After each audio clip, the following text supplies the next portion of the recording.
We're starting a new one today, and we're going to go through a bunch of Old Testament characters. We're going to start with Noah today. The author of Hebrews writes, "By faith Noah, being warned by God concerning events as yet unseen, in reverent fear constructed an ark for the saving of his household. By this he condemned the world and became an heir of righteousness that comes by faith." Now, I just want to point out some really strict notations there. He built an ark to save his family, and by doing so condemned the world. Now, it wasn't he that condemned the world, it was God, and he didn't build the ark to save his family so much as save humanity. And this is where we sometimes have to struggle with some of the Bible verses. So what are the first things that pop into your mind when you hear the word Noah? Might be 2 by 2, might be flood, might be a zoo, might be an ark, might be rain. These are all the things that come to mind. Over the past many years, in about the last 20 years, there's been a fewer number of individuals who have painted Noah's Ark in either a personal nursery in their home or church nursery, because somebody figured out that once the kid got old enough to recognize the symbolism of Noah's Ark, and as cute as the 2 by 2 animals are, and the ark and all of that, and the rainbow, that it meant that all of the rest of the world died.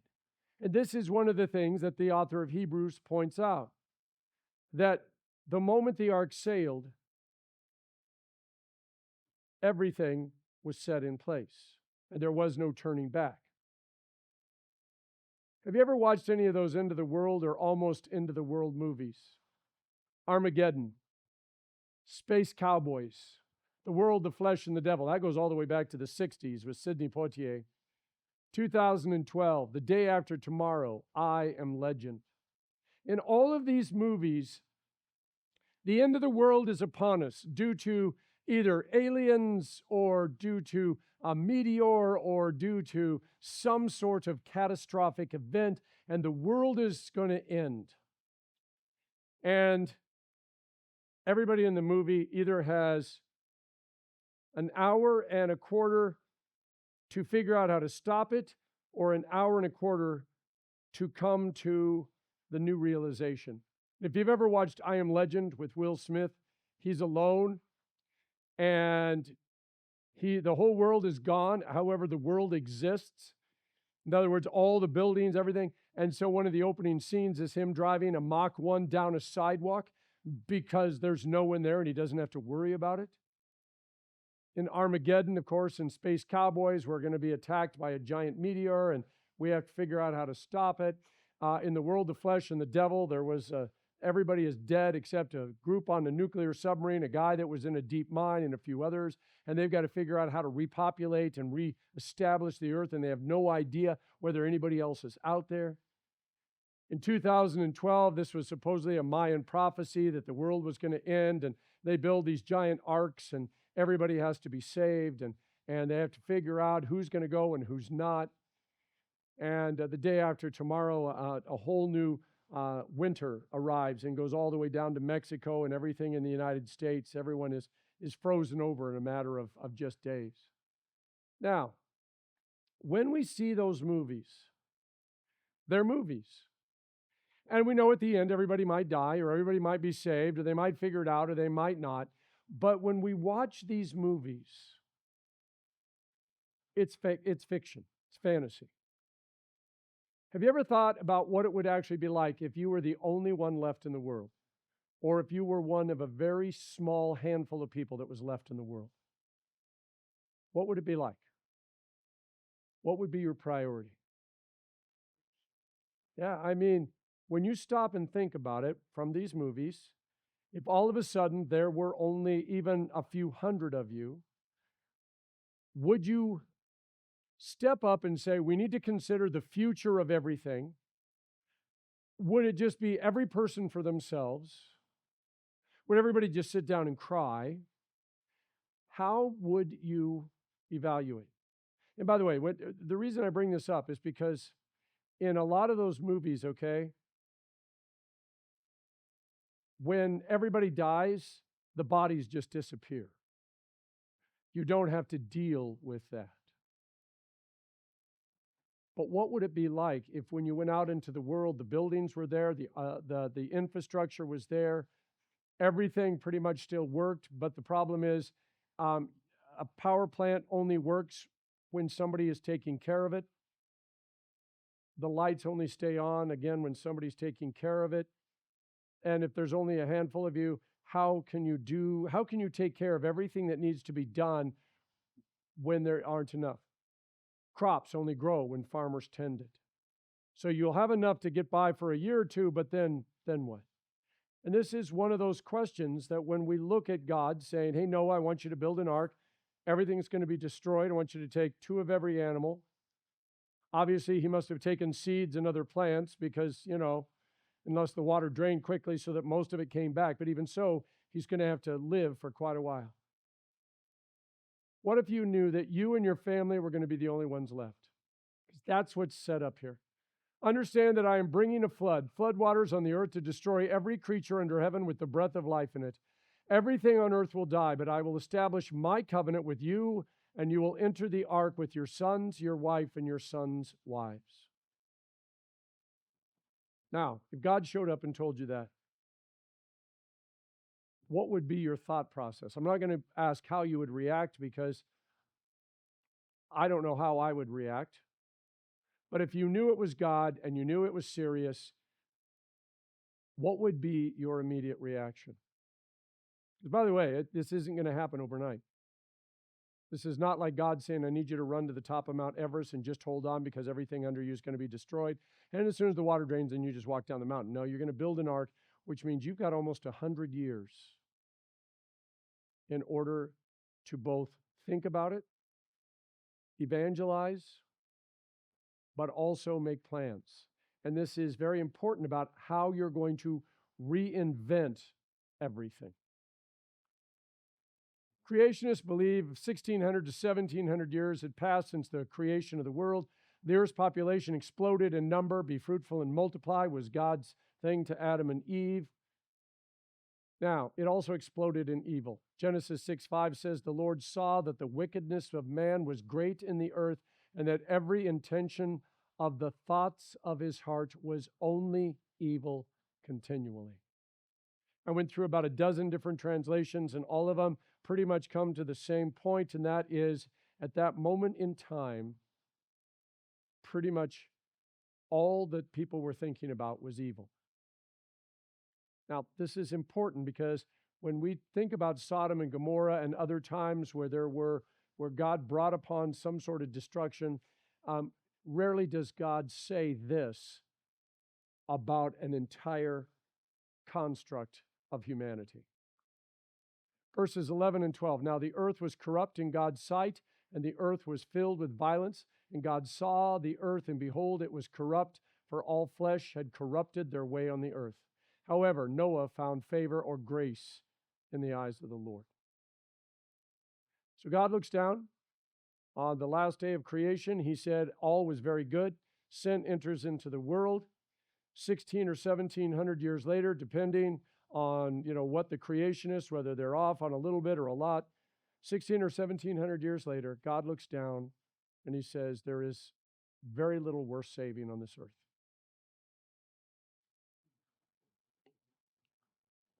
Necessary rabbit hole.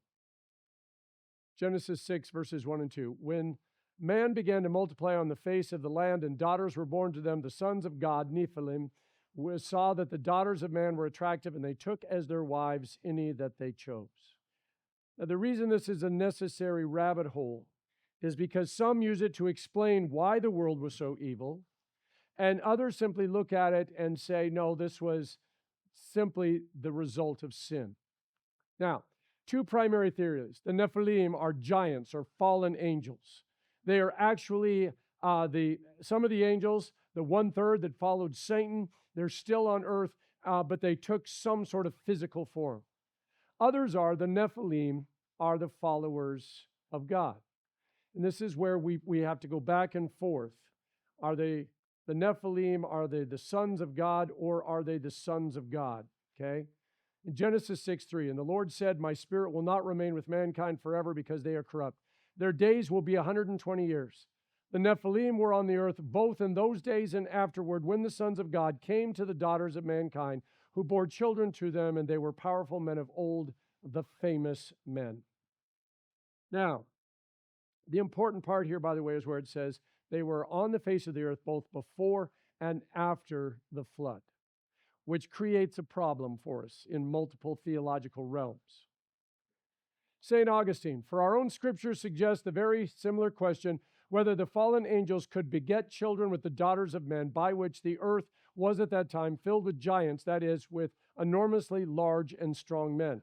It is therefore more credible that righteous men, called angels or sons of God, moved by lust, sinned with unbelieving women instead of angels who could not commit that sin because they lacked bodies. Although certain demons have been evil with women, so many things are said and by so many people that it is not easy to decide on an opinion on this question. Now, this is St. Augustine. He's wrestling with this in a sermon on Genesis 6. Because everyone starts talking about the Nephilim. And the problem is there is not enough clarity either in Genesis or anywhere else in the scriptures to definitively say, oh, well, of course, the Nephilim are the fallen angels, or the Nephilim are the sons of God, the people who are believers who choose, by the way, to have relationships with the ungodly, in other words, those who do not believe, and therefore created something that, was no longer faithful. Now, there was a day when the sons of God came to present themselves before the Lord. This is Job. And Satan also came among them. Now, the Lord said to Satan, from where have you come? Satan answered the Lord and said, from going to and fro on the earth and from walking up and down on it. Here the word Ben Elohim means angels. That's how it's often translated when it says sons of God. Ben Elohim, sons of God.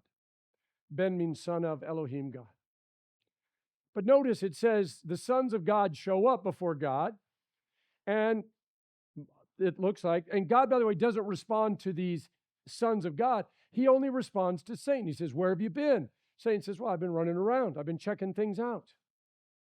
And so here where we get this phrase, the same phrase that's used in Genesis, and this is where we start saying, oh, so here, again, it either could be fallen angels and Satan came among them, or it could be that the 2/3 that remained faithful showed up and Satan just kind of popped in because he knew them all because he used to be one of them. John Calvin rejected the traditional idea that sons of God were angels. He was very clear about that. Martin Luther provided a distinctive perspective, identifying the sons of God as those who held the promise of the blessed seed and constituted the true church. He disagreed with the angelic interpretation and suggested they recognize God as their father, and indirectly points to Seth's descendants as the people with the promise of the blessed seed. In other words, the one from whom the Messiah is eventually going to come.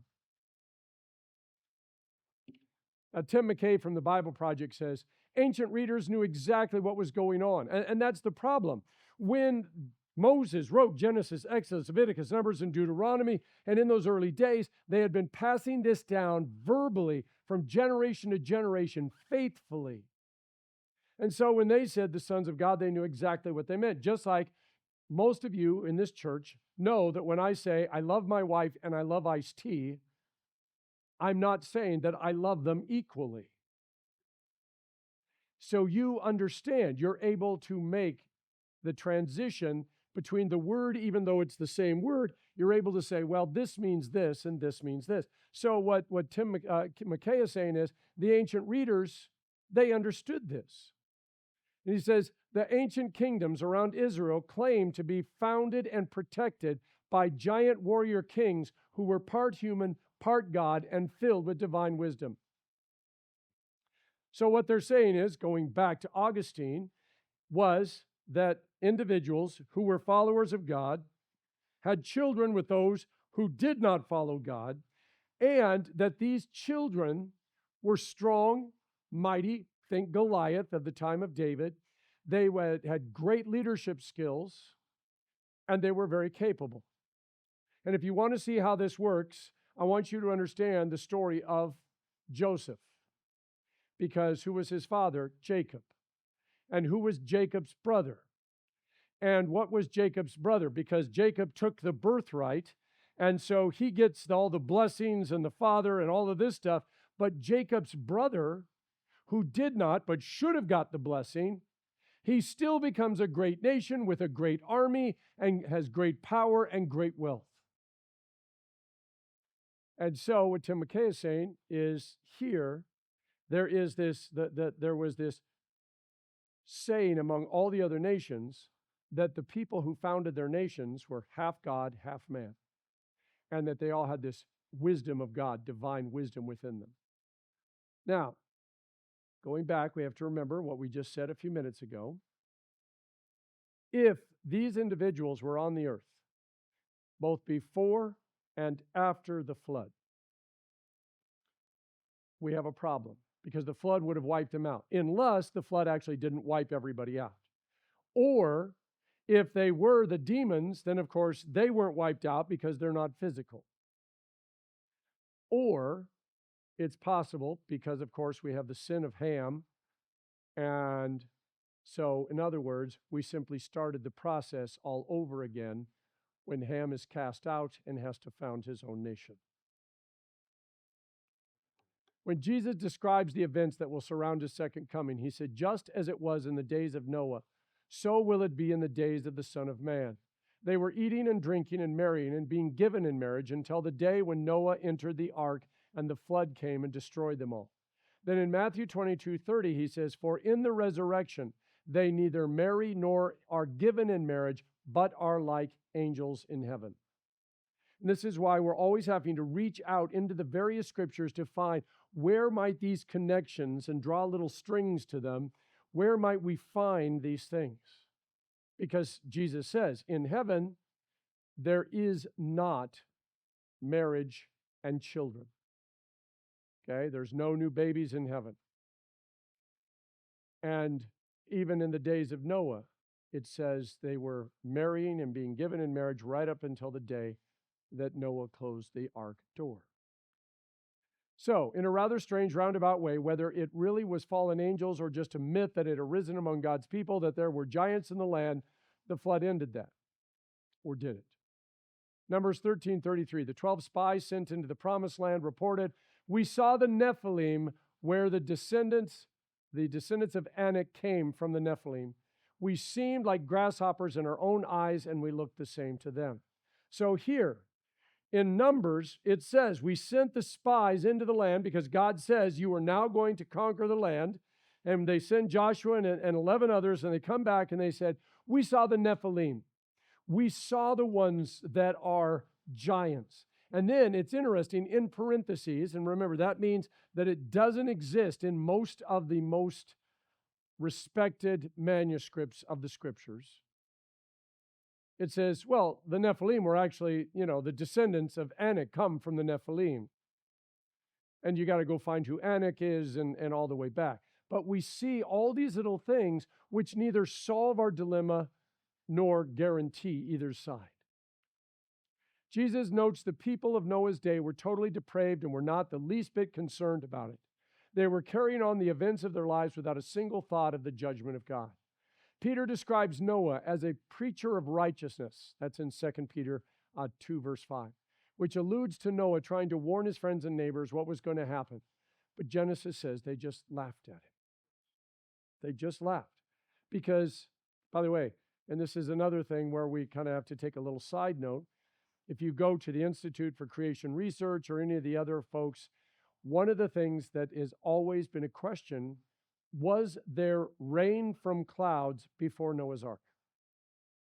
Because you see at Noah's Ark, it says the flood waters from underneath came up. And there's this ringwoodite, which is down in the middle of the earth, which because of compression, and water doesn't compress. And yet down there it is compressed. But they claim that there is more water down in the middle of the earth than has ever been on the face of the earth.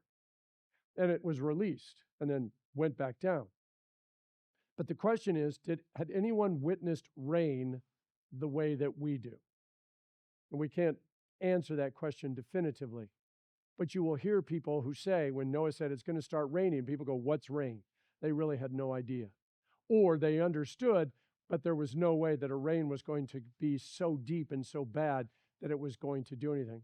When you saw on Monday, when the water main broke, it was a good amount of water flowing down Moanalua.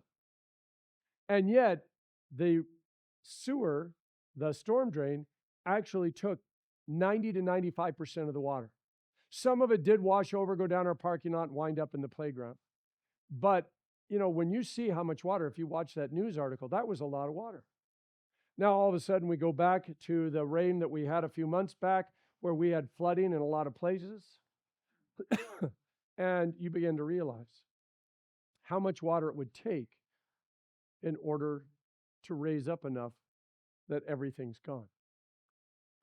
Noah was given a task that would test his faith, his emotional and his physical strength, but also task his mental health.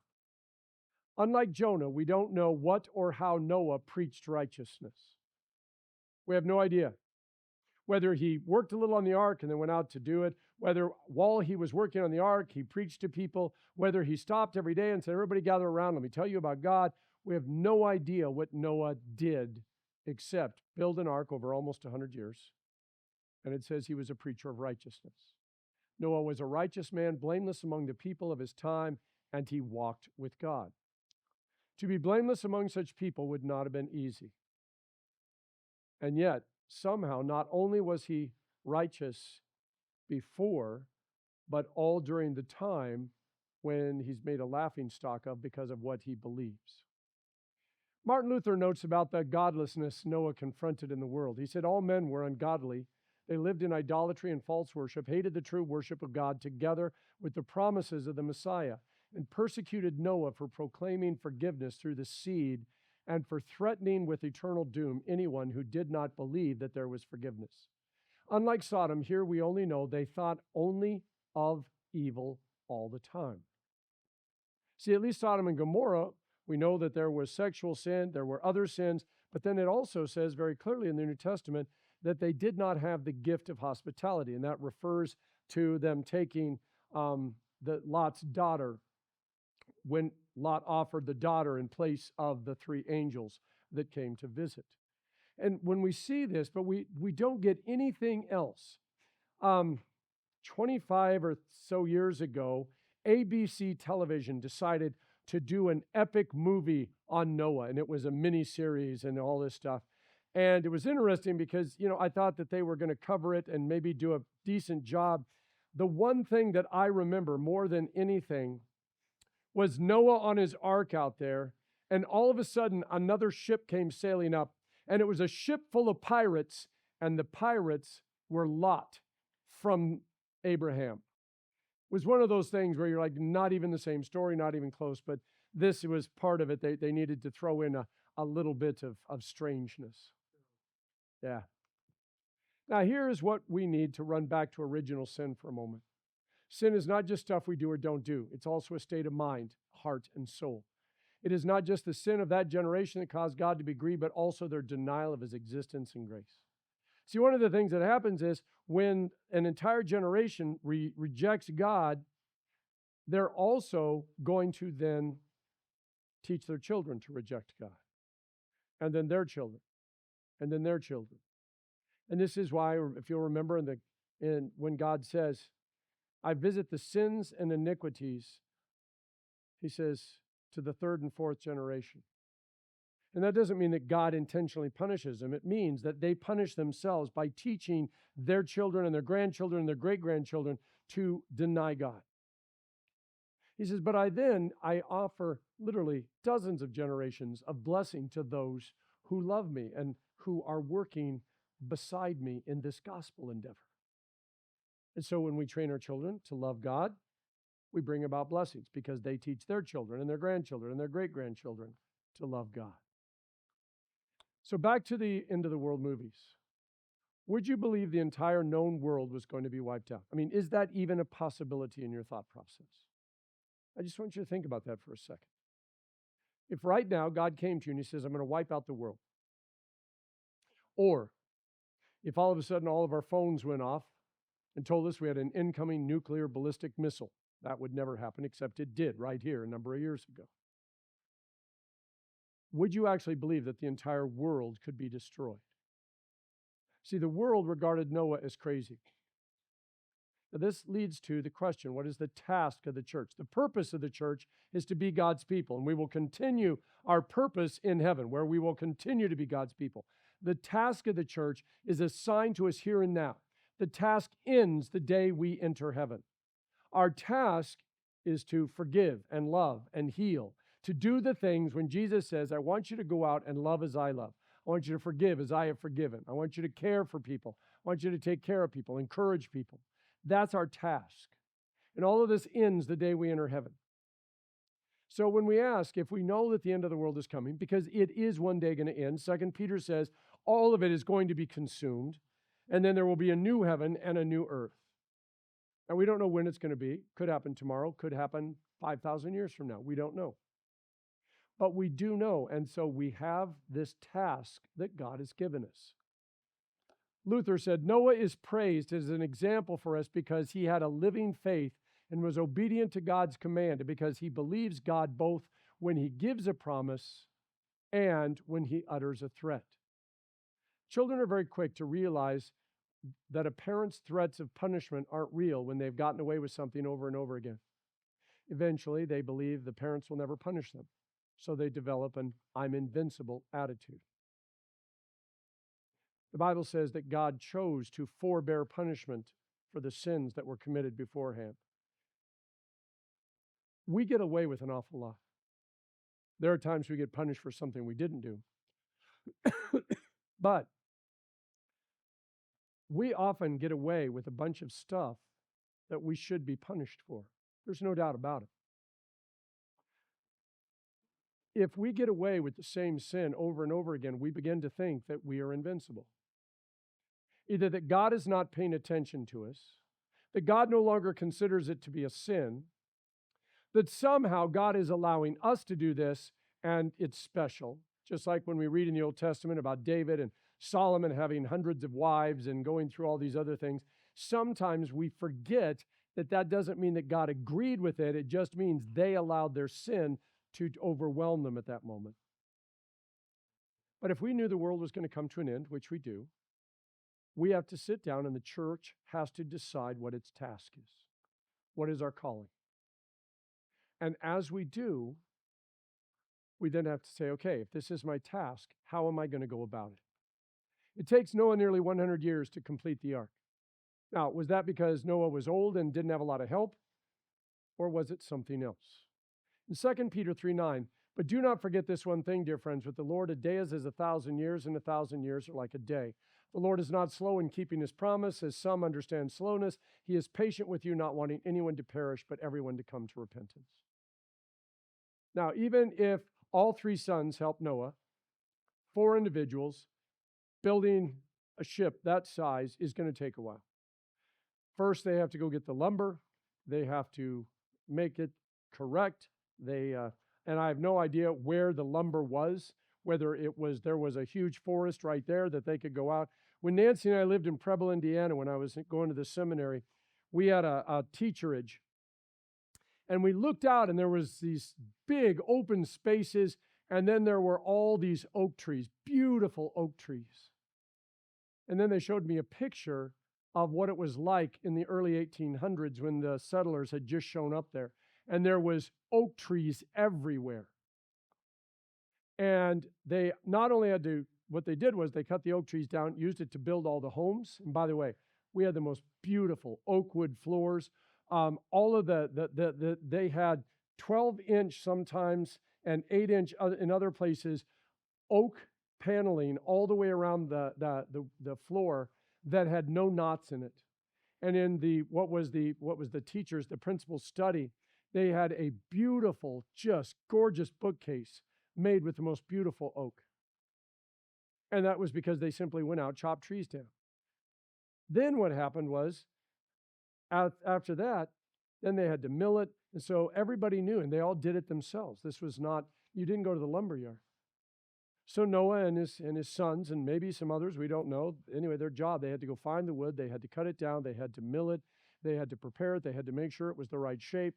It takes a little while to bend large enough boards, so that you can make the prow of the ship and all of this stuff. So, 100 years is not off the mark, but at the same time, is it also possible that during that time, Noah paced himself because he wanted to give everyone a chance to be saved? It's interesting that this passage in 2 Peter matches up with 1 Peter 3, where it says, "It is better, if it is God's will, to suffer for doing good than for doing evil. For Christ died for sins once for all, and the righteous for the unrighteous, to bring you to God. He was put to death in the body, but made alive in the spirit, through whom also he went and preached to the spirits in prison, who disobeyed long ago when God waited patiently in the days of Noah while the ark was being built. In it, only a few people, 8 in all, were saved through water." And he goes off and talks about baptism. But yeah, God's long suffering during that time it took to build the ark. Now, God already knew who, if anyone, was going to be saved. But nevertheless, God is patient. And so nobody can say, "Well, God, you didn't give me enough time." God says, "I gave you more than enough time."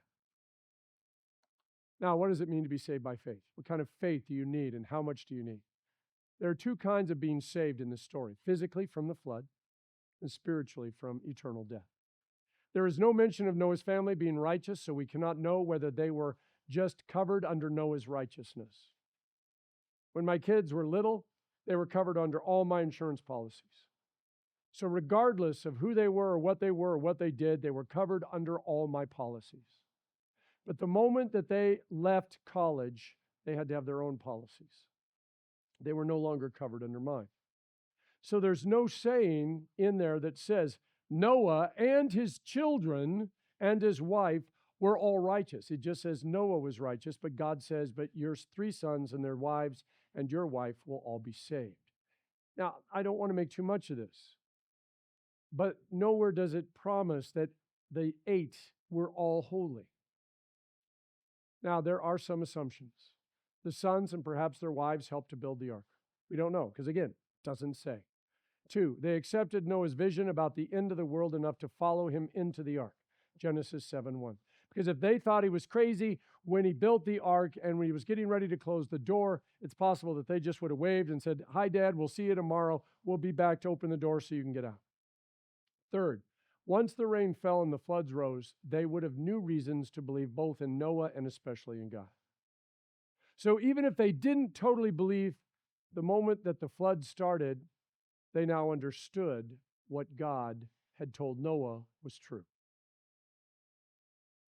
And so we see this. And by the way, really, nowhere is Noah's wife really mentioned in all of this. Nowhere are the daughters really mentioned until later. And the sons are only famous for what happened afterwards when the drunken spree about the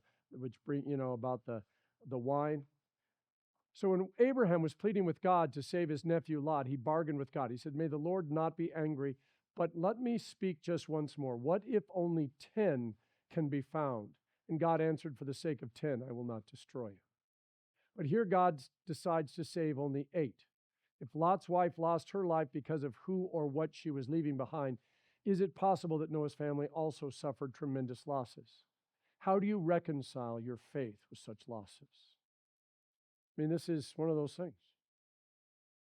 Noah, his wife, his 3 sons, and his 3 daughters-in-law are about to not only lose everyone they've ever known, but everything they've ever known. I mean, it's bad enough when I hear that one of my favorite restaurants is going to close, or that a store that I've always shopped at is shutting down. That's one thing. But if in a moment of time, everything I knew, everything that I'd gotten used to, everything that I had pictures of and memories of was going to be gone, how does one reconcile that with your faith? Now, why is it so important for us to hold fast to the promise as we head into Lent? Luther described the life of faith as one in which we are utterly dependent upon heaven.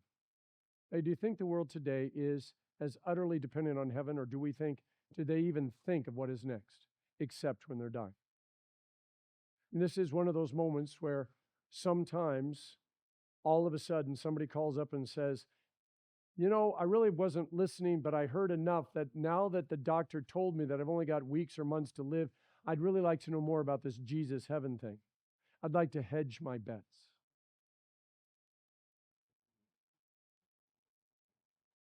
But how do we know? Because like I said, we have no idea if the world's going to end tomorrow, today, 5,000 years from now.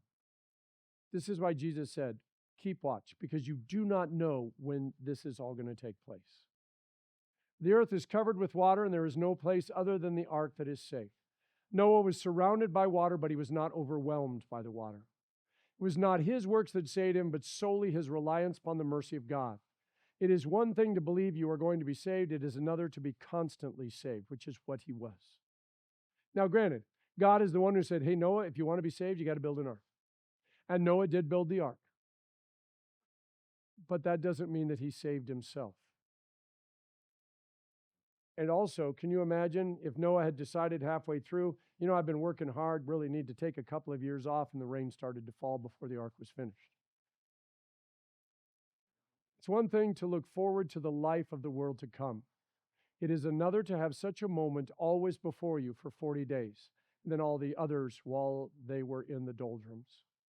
I want you to think about it. For 100 years, they're thinking about the moment when it starts raining. Then they get in the ark, and for 40 days, the floodwaters are released from underneath. The rains are falling. The ark is rising.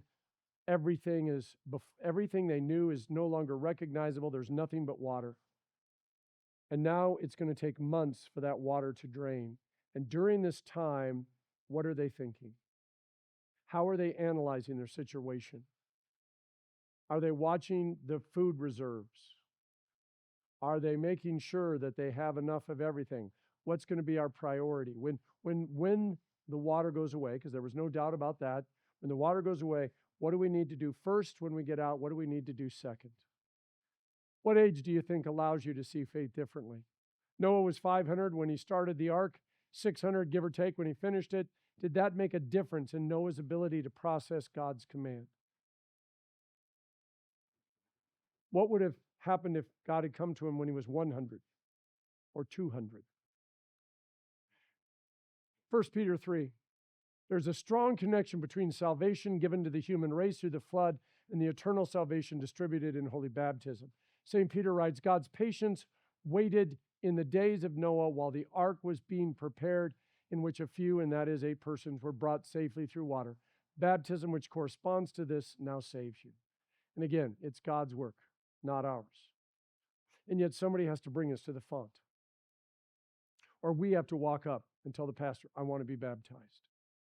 And there's this work that God does in us, just like he worked inside of Noah in order for Noah to know that this was not just God being sarcastic or being funny, that God actually said, I need you to build an ark, and I need you to build it this big by this big, and I need you to gather 2 of every animal. God had 3 choices. Destroy everything and start over again. Just put up with it and let everybody go to hell.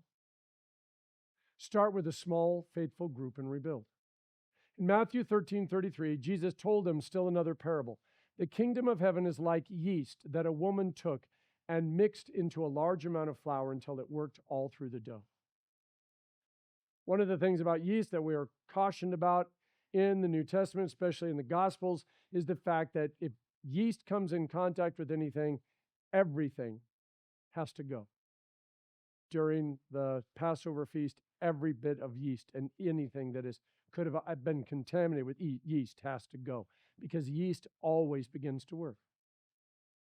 That means that because God chose to save 8 individuals, and those 8 individuals, they may have been righteous and holy in the eyes of the Lord, but they were not perfect, it means that God is going to wind up in the same place that he was that brought about the flood.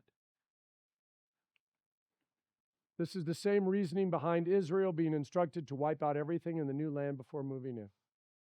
Imagine the weight Noah must have felt. He and his family being responsible for the world getting a new start. There may have been a reason one of the very first things he did was plant a vineyard. He could both celebrate with wine, but also get drunk so that he didn't have to remember everything that happened before. By his grace, God provided a remnant in the midst of the wrath of the flood. After Noah and his family disembarked from that vessel of salvation, God blessed them and said, "Be fruitful and multiply and fill the earth." Now, this is important. Since marriage, or the lack of it, is part of what led to the flood, we see God's renewed commitment to restore it. He says, the reason I brought you and your wife, and you and your wife, and you and your wife, and you and your wife, is I want you to be fruitful, and I want you to fill the earth again. And these individuals, by the way, looking at God and his promise, have to understand that as much as they would like it, they are not going to be able to control the result of their children, grandchildren, great-great-great-great-grandchildren. But nevertheless, God has given them a command. God gave Noah and his family a great promise never again to destroy the earth with a flood. And he backed up his promise with a sign, the rainbow. God's promise, when he looks upon the rainbow, he says, I will remember my covenant that is between me and you and every living creature that has flesh. Now, this does not mean that God would forget. It doesn't mean if God gets distracted that he's going to say, oh man, I'm going to destroy the earth with a flood. He simply is saying, that is there because it is always before me. And I will always remember this because it is the moment that took place. The rainbow preaches to the entire world with a loud voice about the wrath which once moved God to destroy the whole world. It also gives comfort that we may have the conviction that God sees our hearts and souls and is compassionate and loving toward those who know him. It is not by accident that quite a few groups have claimed the rainbow as their own promise, but without a proper understanding of what it really is and what it's saying. It's not just saying there's hope. It's also a reminder of the cost that comes with it. And you have to have both, not one or the other. Jesus said the world would be much the same before he returned. He warned us to be ready because the Son of Man will come at an hour when we do not expect him.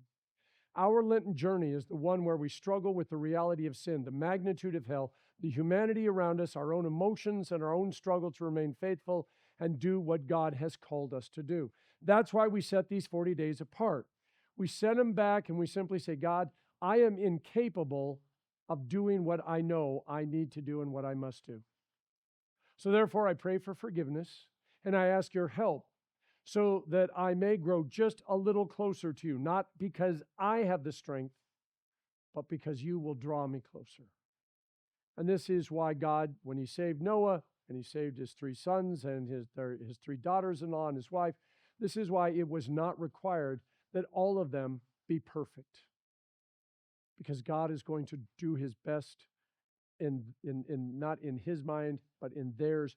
He will give them every possibility of being drawn close enough that they will fully understand who he is and what he's done and why he's done it. 2 Timothy 3, 1-4 gives us a clear picture of what the world will become. Paul said, there will be terrible times in the last days. People will be lovers of themselves, lovers of money, boastful, proud, abusive, disobedient to their parents, ungrateful, unholy, without love, unforgiving, slanderous, without self-control, brutal, not lovers of the good, treacherous, rash, conceited, lovers of pleasure rather than lovers of God. And when I say such a time is already here, it has been. It has been since shortly after the ark landed. There has never been a time where everything was perfect. 2 Timothy 4, 3-5, for the time will come when men will not put up with sound doctrine. Instead, to suit their own desires, they will gather around them a great number of teachers to say what their itching ears want to hear. They will turn their ears away from the truth and turn aside to myths. But you keep your head in all situations, endure hardship, do the work of the evangelist, discharge all the duties of your ministry. And that's when St. Paul finishes with Isaiah 54, 8-9. In a surge of anger, I hid my face from you for a moment with everlasting kindness. I will have compassion on you, says the Lord your Redeemer. To me, this is like the days of Noah, when I swore that the waters of Noah would never again cover the earth. So now I have sworn not to be angry with you and never to rebuke you again. Paul sees these scriptures and he knows them. And so when he speaks his words, He is counting on them, drawing these passages from their memory. Ezekiel 14, the word of the Lord came to me. Son of man, if a country sins against me by being unfaithful, and I stretch out my hand against it to cut off its food supply and send famine upon it and kill its men and their animals, even as these three men, Noah, Daniel, and Job, even if they were in it, they could only save themselves by their righteousness, declares the sovereign God. In other words, even though God sees these three as righteous, their righteousness is not enough to save everyone. Hebrews 11:7, by faith Noah, when warned about things not yet seen, in holy fear built an ark to save his family. By his faith he condemned the world and became heir of the righteousness that comes by faith. 1 Peter 3, we've already done. 2 Peter, if he did not spare the ancient world when he brought the flood on its ungodly people, but protected Noah, a preacher of righteousness, and 7 others, if he condemned the cities of Sodom and Gomorrah by burning them to ashes and made them an example of what is going to happen to the ungodly. Noah's place in the hall of heroes. It is a mixed place. He exemplified the faith that was necessary, but at the same time, what he did and how he did it. It didn't bring about the destruction of the world, but he will always be connected with it. And there's no other way around it. This is why St. Paul says, I have fought the good fight. I have finished the race. I have kept the faith. Now there is in store for me the crown of righteousness, which the Lord, the righteous judge, will award me on that day. And not only me, but also to all who have longed for his appearing. Genesis 9:28 ends with, after the flood, Noah lived 350 years. Altogether, Noah lived 950 years, and then he died. The overall point of the story is that Noah not only heard God, but recognized his voice and was willing out of faith to do what he was commanded. Everything in the middle simply it exemplifies the fact that in the midst of all the evil in the world, Noah could still hear God's voice and had the faith to follow him. While we tend to make the story of Noah about the ark, the 40 days, the rainbow, the wine incident, the truth is found in the ability to hear, understand, and follow God. Well, go in peace, serve the Lord in gladness. And next week, I think we're covering Abraham. So we'll move on to Abraham next week.